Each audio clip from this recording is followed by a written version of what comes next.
There we go. All right. Welcome everybody to Learn to Code Tuesdays. My name is Taylor, and I am facilitating today and leading this whole session. So, happy Tuesday, everyone. It seems like it's been a really busy week already, and it has. I know that my work has been absolutely insane these past couple weeks, so sorry if I am behind on some things. I am catching up, but work has been a little crazy with a huge release of our app coming out soon. Anyway, I'll talk about that later. That's really not why we're here, but anyway, so welcome everybody, and hopefully you guys are having a great week thus far. I know it's only the beginning, but who knows? So, yeah, that's what we're doing today. We were talking about coding, of course. You guys know the drill. So any coding questions you guys have, put them in the description or, well, not description, the chat, or you can unmute if you're in Zoom. And like I was saying, I am behind on the notes. I will get those out hopefully this week. Work has been crazy. I don't know how much I've worked this week, but it's been a little insane. So yeah, a huge release of our app is coming out soon, and so we are gearing up for a huge, huge launch. Hopefully in the next couple days, once Apple decides to get off their butts and review. Anyway, so yeah, we're talking about code. We're talking about everything related to code, learning to code, getting unstuck, all of that kind of thing. So if you're new here, welcome, and I hope you guys enjoy it. And of course, we have these sessions archived on YouTube every single week. So let me turn off the waiting room in Zoom. That way I don't have to deal with that anymore. Goodness gracious. Okay, let me turn this off. Okay.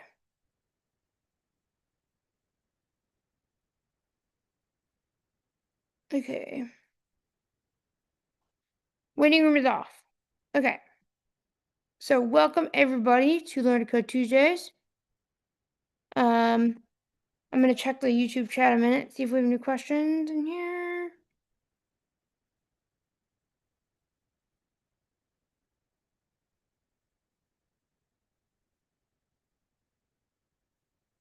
Okay, so no chat. Welcome everybody on YouTube. We got 3 watching. Thank you for being here. Anybody in Zoom have any questions they want to start us off with today? Otherwise, I've got some on social media that have been asked, but anybody on Zoom? Hi Taylor, it's Lauren. Hello, Hi. Lauren. Hi. I've started using the free code camp on YouTube. They have the tutorials there, lots of these long, but I had to start really really slow. Because a lot of stuff was you had to try to understand it. They have these little chapters like, well, what you want to work on. I mean, like I looked at the Python and said, well, the first thing we need to do is be on the web. I mean, something like that. I mean, the things that I had to listen more and work on it more. But I'm working on it very slowly.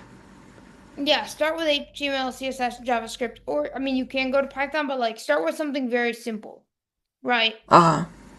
Oh, Start okay. with that first before Python, Oh, okay. Before because that Python. gives All you a right. good foundation of web stuff. Oh, okay. Okay. Oh, so before Python. Okay. That makes sense. Yeah, All right. if you're struggling with Python, I'd start there. If you understand a little bit more Python, depending on where your level is. Right. It's basic. A little like I keep saying. Like I say that. I mean, I know a little more than I did, of course, but there's a whole ton more that I could be learning that I could know. Yeah, start So, with the web fundamentals, especially if you want to get into like accessibility testing or other things. Start with the right. web fundamentals. Okay, and I know that when I keep that I when I explained about interest in the discussions in bits, the only reason why I discussed that was because I love to try new things. I love to try to learn, and I love to try exploring. But I hear what you're saying now. Yep, start there. Hopefully that will Okay, help you. great. Thank you. Welcome. Thanks for your suggestions. Yep, no problem. Always happy to help. Thanks. Thank you. Okay. Any other questions in Zoom? I know the Zoom crowd is pretty light. I'm sure everybody will be coming in. Let me check YouTube. I don't think I have any other show. Yes, I do. Orden 87. What is this here? Orden 87. Hello, all. Welcome. And if you want to be on Zoom, you should be able to find the registration. You could just type in like Taylor Art Learn to Code Tuesdays. There's a Substack post. So if you want to find the registration there, that would be good if you want to come with us on Zoom. But thank you for being here.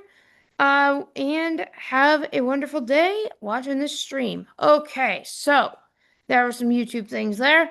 Any other questions? Otherwise, I got some on social media, but of course, y'all are more important. So let's see. Any other questions from the Zoom crowd? Don't let me check my here. Let's see here. Okay. If not, I can go over some social media ones.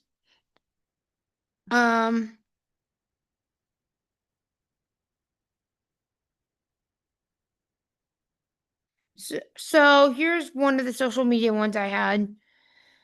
Should I learn Python or Swift first? So this is an interesting one. I would say, depending on what you want to do. If you want to learn like machine learning and get into AI, learn Python. If you want to make iOS apps, it's obvious you have to learn Swift, right? But it all depends on what your goals are. And, of course, if you can learn both, right? Once you know one language, you can learn another pretty fast. So I'd start with one, either Python or Swift, depending on your preferences, and then I'd keep going up from there, depending on what your goals are. So it all depends on your aspirations. If you want to make iOS apps, Swift. If you want to do AI or you want to make simple automations, Python. Okay. All right. Let's see. Any other question? Let me check my social media stuff here. Okay, here we go.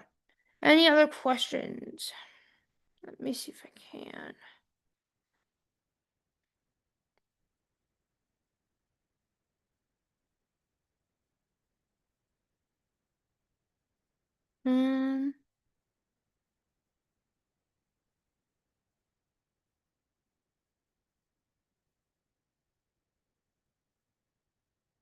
All right, let me check YouTube.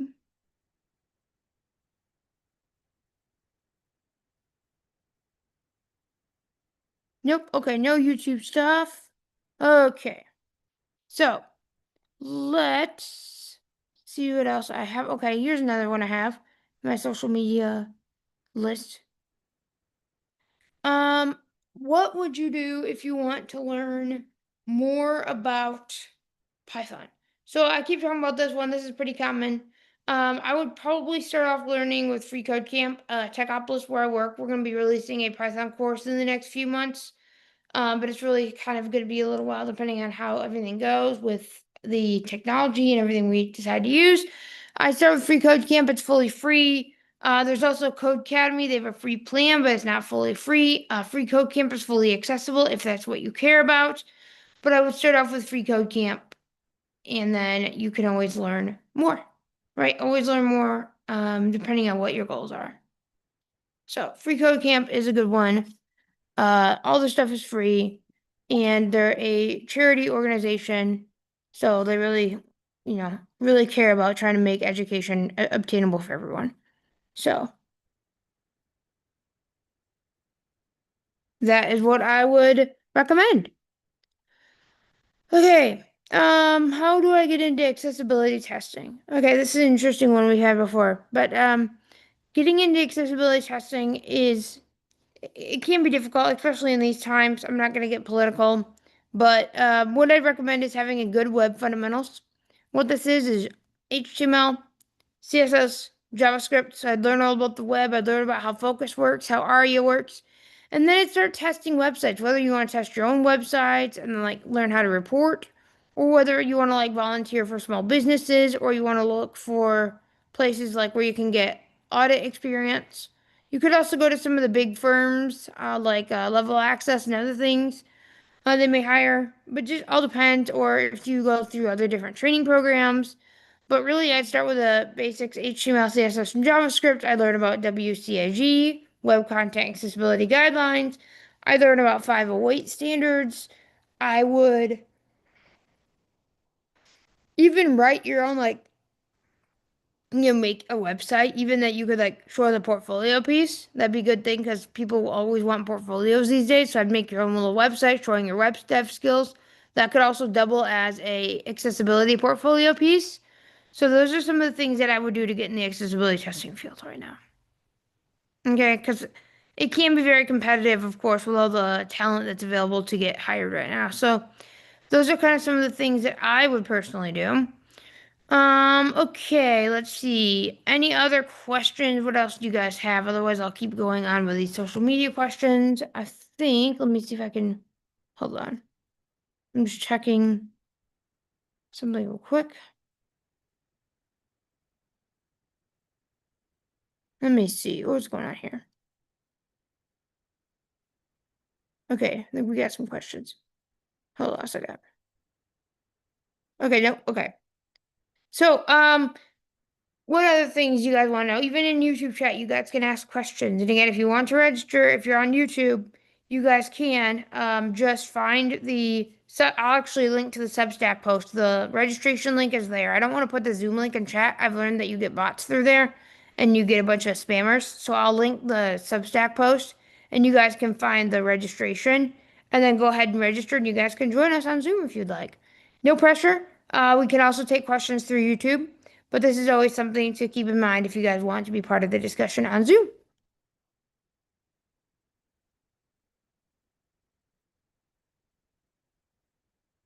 So, yeah, let's see.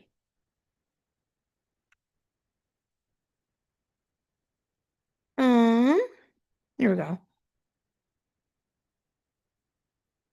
Okay, so another question. Here we go. Here's one. Okay, what programming language should I learn first? So it depends. Again, it's all about having a project, right? It's all about having something you want to do. So, oops, I guess I posted my wrong YouTube account. That's okay. So if you want to, for example, make web apps, right? I'd learn the HTML, CSS, and JavaScript. And I'd learn web frameworks like React and Next.js. If you want to make iOS apps, I would learn Swift, right? Pretty common. That's what I do mostly all day. If you want to learn how to automate your computer with AI and you want to mess with that kind of field, I'd recommend Python. So those are kind of some of the most common suggestions I get. I probably wouldn't start with languages like C or C++ because they can be a little more tricky. But I'd start with either the web stack, HTML, CSS, JavaScript, or I'd even start with like Python and Swift. Those are kind of my preferences for beginners to start coding. It all depends on where you guys want to learn. Okay, let's see.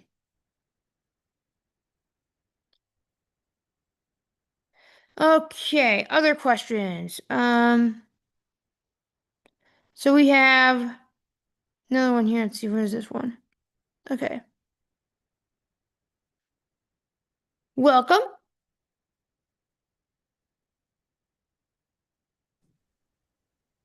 Oh, this is Francis. I'm here. Oh, somebody else just rejoined. Okay. Welcome, Francis. How can I help you? Oh, just saying I'm here. So Do you have a question or not yet? not yet. That's okay. Welcome anyway to Learn to Code Tuesdays again for I don't know how many weeks in a row we've been doing this. But anyway, so those are kind of some of the languages that I would learn. Like I said, it all depends. And honestly, the best advice I have for anybody learning to code, because I see this all the time, people just stop learning to code and they just give up. Find something you want to accomplish. Whether it's you want to automate your computer so it takes less time to, manage files or folders, or whether it's something like I want to have something in my house that like manages inventory, right? Or you want to be able to, do whatever you want to do, right? Always like automation is always a good path. Or if you just want to make a website for your family, I don't know, right? You could learn the web stack. I mean, of course, if you want to have like a blog, right? If you want to like learn WordPress, that's okay too, right? WordPress is mainly drag and drop. It's a content management system, but of course you can learn to extend it using PHP, which is another pretty beginner language.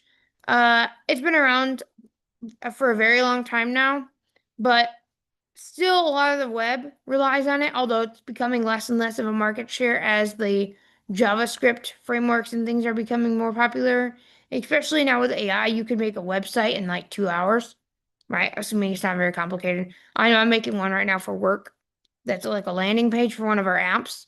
And it's pretty complicated because I have to fetch things through a API. It's an application programming interface. And I have to fetch different screenshots and other things from the Apple API. So that can be a little more complicated. But if you're doing like a simple thing, it can be done in 2 hours, of course, with AI. But it could take a lot more than that, especially if it's like a huge enterprise web application, like I'm also building. So, all right, somebody asked me, what kind of programming languages are you using on the day to day? Okay, so this is gonna be interesting because I use a lot of Python for automations and handling server stuff. So an example is we just built an app this weekend called Techopolis Notify, right? I work at Techopolis, which is an internal app. And what happens is it notifies us, of course, with different sounds if different events happen. So let's say that I deploy one of our web apps. We use Railway as our hosting provider. So I deploy one of the apps that I made to Railway, it will make a sound. And then when it finishes, it will make another sound. And then let's say I committed to GitHub, it will make another sound, right? And then it will also show a notification in the app. And you can summarize all the notifications with AI. And you can click on them to get more details. Right, so it's just a simple Swift app I made. It took me a little longer than I wanted because I had to deal with more complexities with Apple keys, but it was a pretty fun project. I also use, again, Python was part of that too because I had to make a script that would live on our server to monitor all the webhooks. Okay, so then of course I use a lot of Swift. I keep talking about this one, but this is mainly my entire job is to make Swift apps, right? iOS apps, iPadOS apps, macOS, all that, all the Apple fun stuff. Of course, then I use JavaScript. A lot of our web applications, actually all of them at this point, are built with JavaScript, specifically Next.js, which is a framework for JavaScript, and React and Tailwind CSS. So those are kind of the stack that we use. It works pretty well, and it can be definitely very easy to use. And then, of course, for authentication, we use Firebase, which is made by Google. Okay, so those are kind of some of the things that we use. Let's see, do I use any other programming languages? I don't think so. Yeah, I don't think so, but I do use a lot of different tools and other things to get my stuff done. Okay, do we have any other questions or should I keep going with these social media questions? There's a lot of these this week. There's actually so many that it was hard for me to put them all in the email. That's why I didn't send the email yesterday. Okay. Let's see.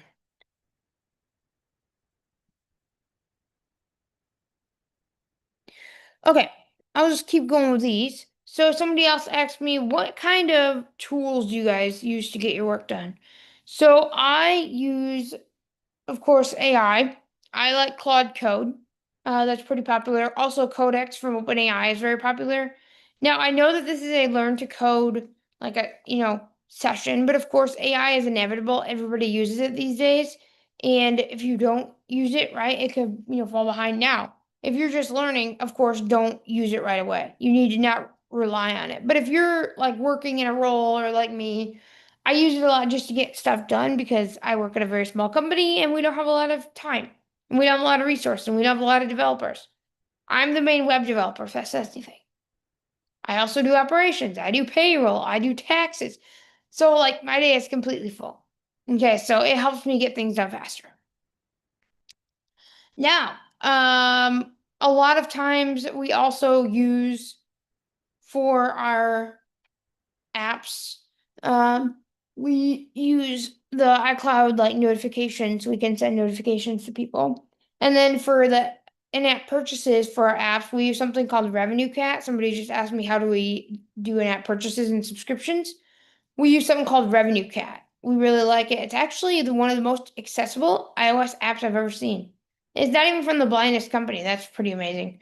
So I like Revenue Cat. There's others like Superwall and others, but I like Revenue Cat. I actually met one of the developer advocates at a conference once, and I really like it.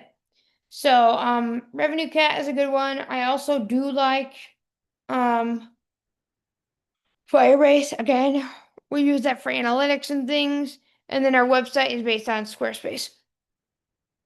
Okay. So, any other questions from Zoom or YouTube? I'll keep going otherwise.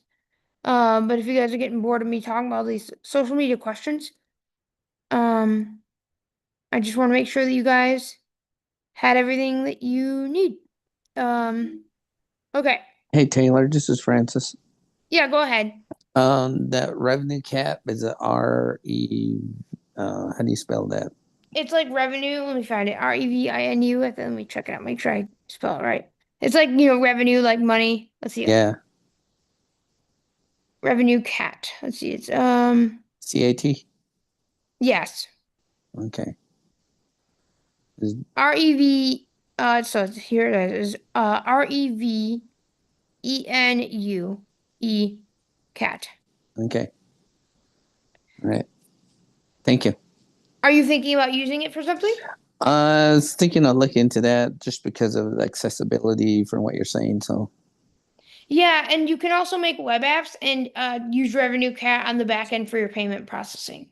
mhm. So if you want to make like a web app, like if you want to make a soft, like it's mainly used for like app developers, but it can also be used for web. So if you want to make an app and then charge for it, I recommend Revenue Cat. Right. Well, I like the fact that, like you said, it's accessible. So, Very. yeah. So that's why it caught my eye. I want to make sure it's spelled right. Yeah, Revenue Cat is really good. So of course, if you're gonna make web apps or you're gonna make, iOS other apps, you could charge subscriptions. Like, if you ever use an app and they charge a subscription for like $5 a month or whatever, Revenue Cat is one of the providers that help with that thing, with the subscription management. That's pretty cool. Thank you. Welcome. Okay, any other questions or should I keep going here? I'm wondering, this is Francois. I'm wondering, so do you run AI from the websites, or do you run it from VS Code or some other programs? Like, is there a way to have things more centrally located so you could maybe run the same prompt through multiple AIs if you have API keys through one program, or do you just have to go between different websites? So that's a good question. Me personally, there are a lot of ways to access AI. I have a lot of the stuff in my terminal. So I pay for Claude Code Max. Yes, you guys think I'm crazy, but I use Claude Code all the time for work. So I pay for the $100 plan. And then I also, at work, we have a ChatGPT Teams account with Codex that the work pays for. So, with that being said, some of these programs, yes, you can use multiple models. There's one in particular called Cursor. I used to love it. CUR. Wow, okay, that's a little truck. CURSOR. But the thing with Cursor is that it got really expensive, and it's still very expensive. And I got more usage with Claude Code. Now with these terminal programs, there are some weird accessibility things where it has these like painted UIs where there's like a bunch of emojis or border Oh, things. no. Not a fan of those. Tried to figure out how to get rid of them. I ended up making it worse, so that was a fail. But yeah, mainly I use that, and then you can use like programs like GitHub Copilot, and you can have multiple models in the same program, but there's really no way to send it to multiple models, and of course that would get really expensive. From the API key side, if you really want to run things with API keys, again, that could get very, very expensive. Hmm. But Okay. yeah, if I'm coding, I use it on the terminal mostly. I usually have 2 or 3 terminals going at once. So I've got one that has my dev server. If I'm assuming here we're doing web apps. Actually, well, sometimes Claude will run the server, but sometimes I just have the server on a separate terminal. And then I have one terminal that has Claude Code, and I may have an extra terminal as a backup for Codex, depending on what I want to do. And then there's also things that are called MCP servers, Model Context Protocol, and they will connect to popular services like, well, Claude Code can connect to Codex. So, like, you could actually ask another AI from another AI. It will also connect to things like Revenue Cat, I just mentioned, Squarespace, um, Notion, um, what else? We have like ones for Apple. Oh yeah, the App Store Connect for our app submissions. Other things like that. So MCP is made by Anthropic. It's a really popular protocol. It helps to bridge AI with your like data and other services. So you could ask it, for example, oh yeah, and Neon. Forgot Neon. Neon is our database system we use for all of our apps. So I could ask Claude, like, can you show me the table structure in the Neon database for start testing, which is our enterprise web application for issue and bug management for iOS developers. So it says, here you go, here's the structure. And so I can actually inspect it from my Claude. I don't have to go to Neon's website. So those are just some examples of how my workflow works. Does that all make I sense? got a question for all Okay. this. Go ahead. So you mentioned you're working with all these multiple apps and you interact with them and they interact with one another. Do you have like a giant server that you'd store all this on with your work, or is it just all up in the cloud? Depends. Yes, we so we have multiple servers. There's actually a service called Rack Nerd. So it's like Rack Nerd. And Right? you can get VPSs, virtual private servers, pretty dang cheap. They have a page called racknerd.com/Black Friday. They say they're gonna expire the deals, but they're still up. So, you can get like mini VPSs for $10 a year if you want. So we have like 8 VPSs that have different services on them. And it probably costs us only like $200 every 2 years or something. I don't know. But some of the stuff is in the cloud. Like the Neon one is in the cloud. We don't run Neon on our servers. Neon is a managed database solution. And you can get 20 projects for free. So 20 database projects for free. So does that make sense?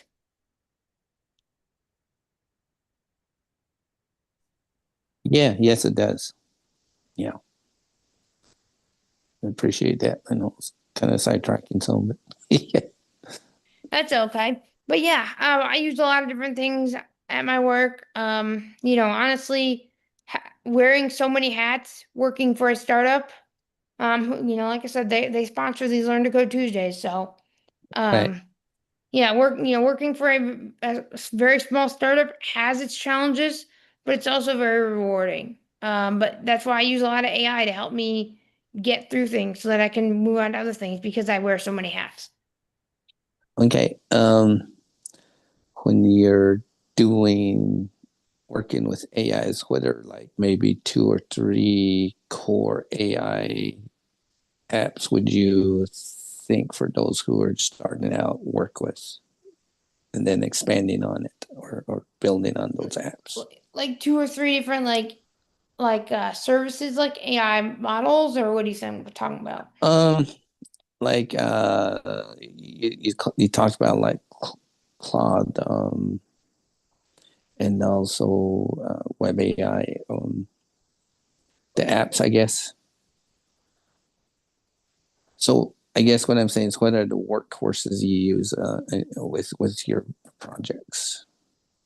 Okay, so I love Claude Code. You do need a Claude subscription for it, so that starts at $20 a month. like ChatGPT subscription does. That's really good if you want to like use the Claude models. The Claude models are very good at coding. But if you only have a ChatGPT subscription, you can actually use Codex, which is ChatGPT's models. And for the $20 plan, you actually get a lot. So I'd probably start with Codex if you only have a ChatGPT subscription. Because Codex can be really, really good. I found it sometimes make messes, but like what I'm actually doing now is making things with Claude and having Codex review them. So if that says anything, Codex and Claude are really my main two. There's also GitHub Copilot CLI if you have that. That's pretty much in beta right now, but it does work pretty all right. But those are kind of the main three that I use. Okay. All right. Appreciate that.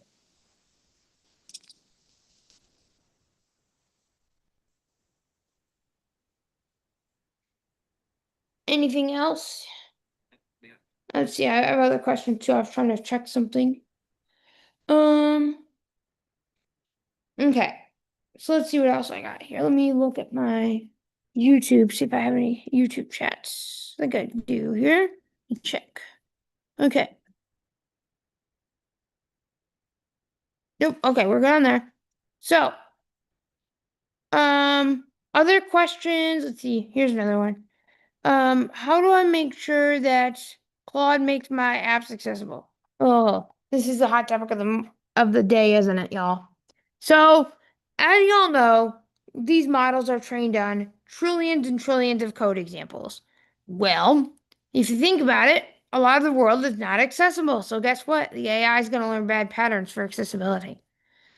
Now, this is pretty much, like it will use the same thing that humans do, right? From making things inaccessible, using extra ARIA when it does not need to be there, making images not labeled for alt text, all that kind of stuff. So it takes a lot of prompting, and there's also MCP servers that will actually test your websites or whatever you're working on for accessibility with like the X tools. There's one called, what is it called? A11Y accessibility or something that I have installed. I just installed it yesterday. And it checks my pages and things for contrast or other issues that you can find within automated scanners and then forwards the results to the agent. So that's really good. But yeah, a lot of times the code that Claude generates or any of these AIs is not accessible because the internet doesn't have accessible code. So it learns from everything else online. Right? So hopefully that makes sense. But yeah, there's definitely a lot of bad code out there, and so that's why a lot of things are not accessible. Pretty straightforward. Um, but yeah. Let's see what else we have. Welcome. Just checking. Let's see, here we go. So those are some of the accessibility things that happen. Yeah, it can be pretty inaccessible sometimes for like this morning. I was trying to get Claude to label images with for alt text. It did not want to do it. So I was like, oh my gosh, like please fix it. Yeah, so that's kind of some of the examples. Also buttons sometimes don't get labeled.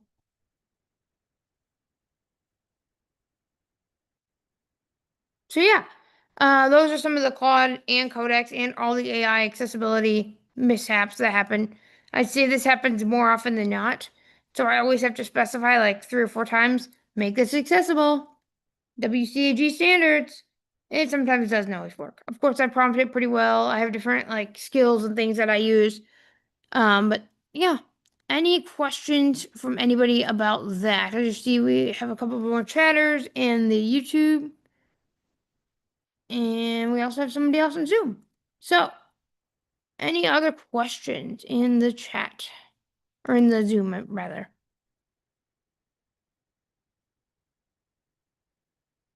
If not, I'll keep going with these social media questions that I've gotten over the week. Let's see. Okay. So, How would you learn Swift? That's an interesting one. We always get that one, seems like. So,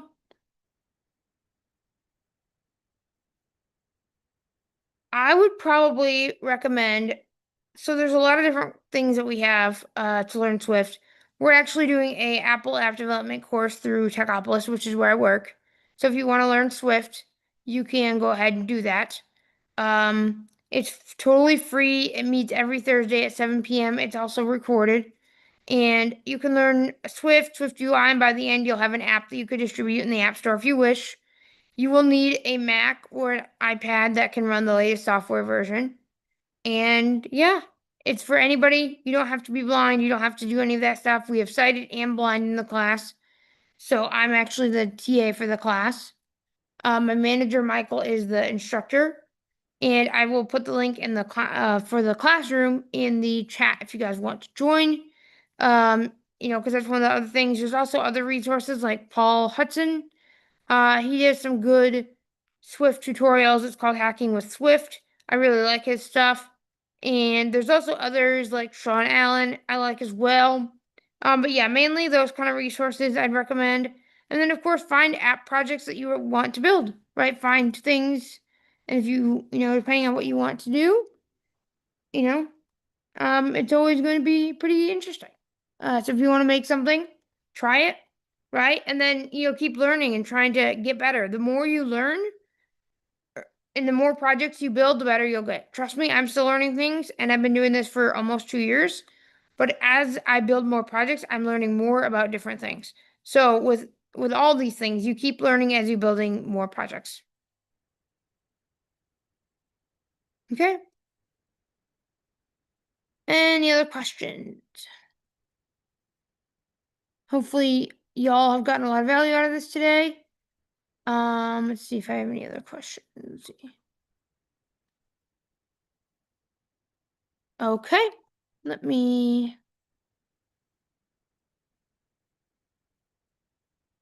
Oh, that was very interesting. Okay, YouTube crash. That was interesting. Okay, so let me see if I have any YouTube chats here. Here we go. Nope. Okay. So, let's see. I think those are all the social media questions. I guess I didn't have as many as I thought. But yeah, do you guys have any just general coding questions? Like, what do you guys want to learn about or know about or anything? I mean, even if it's questions about my workflow, what I do at work, right? If it's anything related to coding, ask away. Or even if you want to have a conversation about something like, I'm trying to build this project, how would I do it? I'm curious what you guys are up to. What are you guys trying to learn? I know what Lauren's trying to learn, but what about the rest of you? What are you guys trying to work on right now? If you're learning or trying to build something, I'm really curious. Let's see if we can get some discussion going. If you guys don't want to, that's okay as well. But let's see. What do you guys want to learn?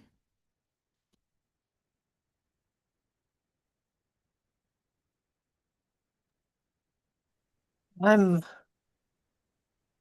going through the Free Code Camp Python thing, doing revision. I've learned Python before, but good to do revision. Eventually, I want to. I've started coding a soundboard, but I haven't gotten far with that. So, want to eventually finish that. So, what kind of things? So, what's that soundboard? Can you explain what that is?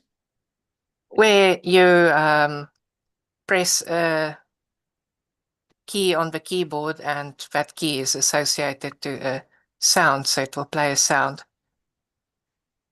Okay, Specific and you want to do sound. that with Python? Yeah.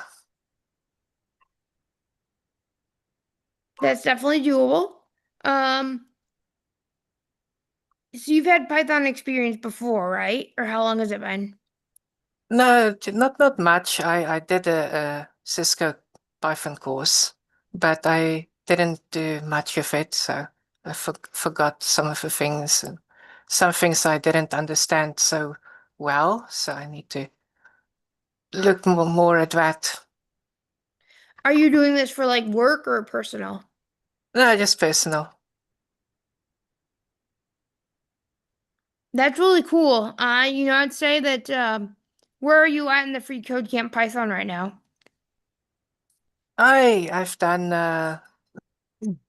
I've done the math things and variables and Oh yeah. print and all that those things. I need to do, I don't know what they are doing there. I need to do Booleans. And then I Booleans, yeah. True, think I'm getting false. to some exercises or whatever after that. I don't know. I'll see what they do.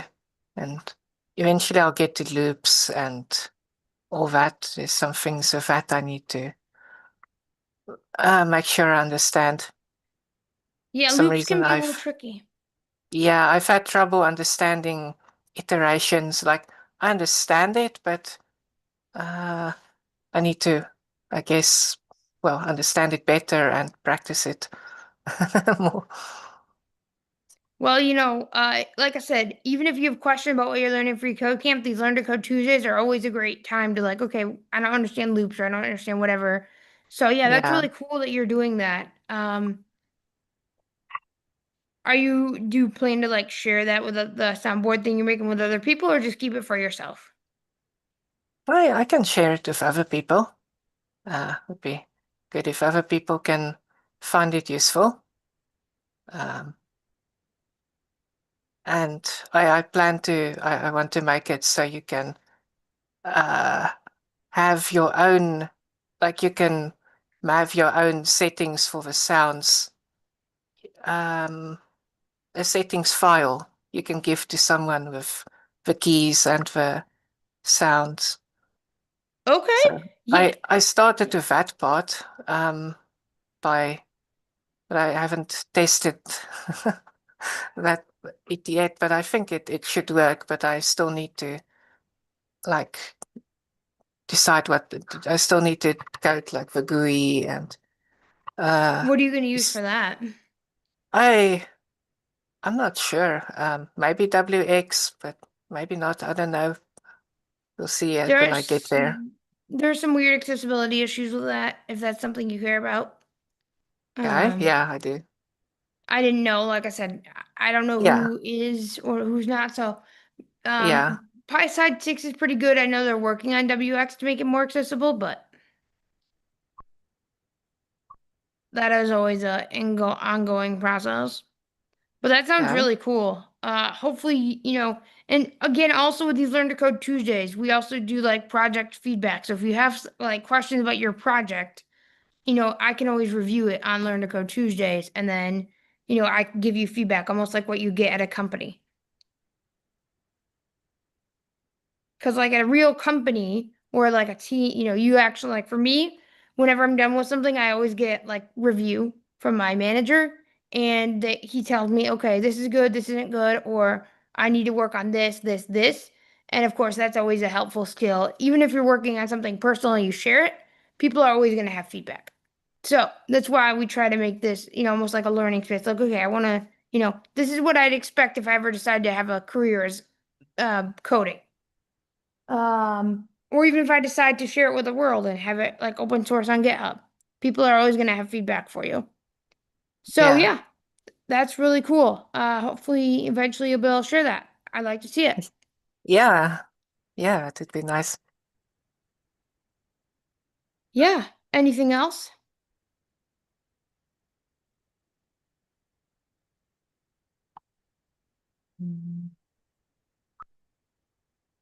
Okay. Anybody else want to go? Tell her it's Lauren again. Hello, Lauren. I just would like to know. You mentioned about resources. I've listened to what you guys do. It's very helpful. Also, I mean, and that's with screen readers and stuff like that. Programming with accessibly, whatever. One-on-one. Number one, that is so helpful. That the stuff that you guys do is really helpful. Maybe I can do that also. What stuff? The stuff that we do That is for couples? on your channel on your channel, the one you guys the stuff that you guys do. Yeah, and I'm having a whole channel meeting with Michael because I'm getting to the point where I'm almost gonna be monetized. And so I'm trying to figure out a strategy going forward. Of course, there's always like tax complications. Gotta love that. So, So that's fun. Say this again. So you're gonna do a whole YouTube channel? No, I'm going to be having a whole like strategy for this YouTube channel to figure out how to grow it and make it better. And I'm almost approaching the 1,000 subscribers mark, so I'm getting ready for when monetization hits. I see. And And then figuring out how there's that's gonna also work. there's also some in terms of HTML. There's someone by the name of Thea Quinn. She does this. She does a whole CSS and HTML series. My only question is, how do I, even to Free Code Camp, how do I, sometimes I tend to say, I don't understand it, and then just go back or shut it off or whatever. I mean, how do I give it a chance, even when I don't understand it? Like, keep going over and over it? Keep going it, if you get frustrated, take a little break and then come back to it. Figure out other exercises, like maybe ask ChatGPT, I don't understand this. Can you explain this in a more simpler way? Those are all techniques that can be used. Oh, that's good. ChatGPT, oh, that's good. That could be helpful. And how about and then there's someone by the name of Lewis Wood. I think he does Visual Studio Code and HTML also. I don't know. I've heard of the name, but I don't know. Uh huh. A lot of the people I follow are in the sighted community. Uh huh. So yeah. Because I'm just trying to find as many resources as possible. And as many ways that I can do this. Free Code Camp, of Yeah. course, but I mean, what you guys do, I mean, that's really great. That's really really helpful. Yeah, we're gonna be doing some more stuff probably I'm probably going to be doing a lot of like AI stuff and of course Uh huh. teaching. I'll probably be doing some things about, okay, how to learn to code with AI so you don't always rely on it. Or I'm probably going to eventually do this thing where I talk about if you're going to use AI, what kind of things do you need to know before you use it? Well, I know ACB you do with ACB. I know that they always have a. Yeah, so I do that occasionally. I kept having time conflicts because my work's been so busy, so I couldn't resume it this year, but we'll see what happens. Uh, Okay. yeah, as my work picks up, things are changing, but that's always a thing. We're a growing company, very fast. So I understand. So, well, I'll keep checking them out. So that's what I'm gonna do. I'm gonna keep checking it out. sounds good. Great. Thank you. Any other questions, y'all? Um,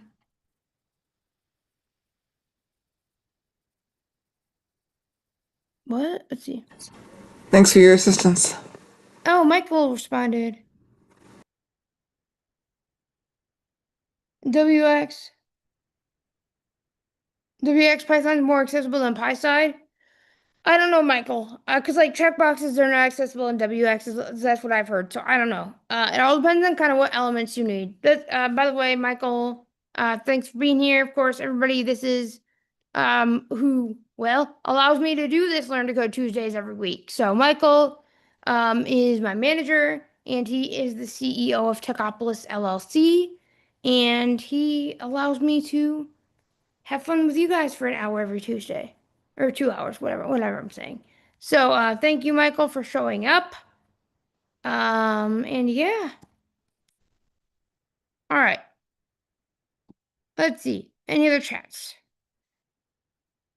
I think otherwise, and last call. I don't seem to have anything else from social media, so last call. Otherwise, we'll end a little early. Again, if we have questions, that's great. But yeah, last call. Give it a minute, and let's see. Let me check.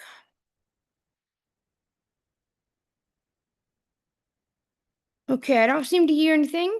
Last call. Otherwise, we will head out. But thank you again for another successful week. Been a lot of great questions, a lot of great discussion, and have a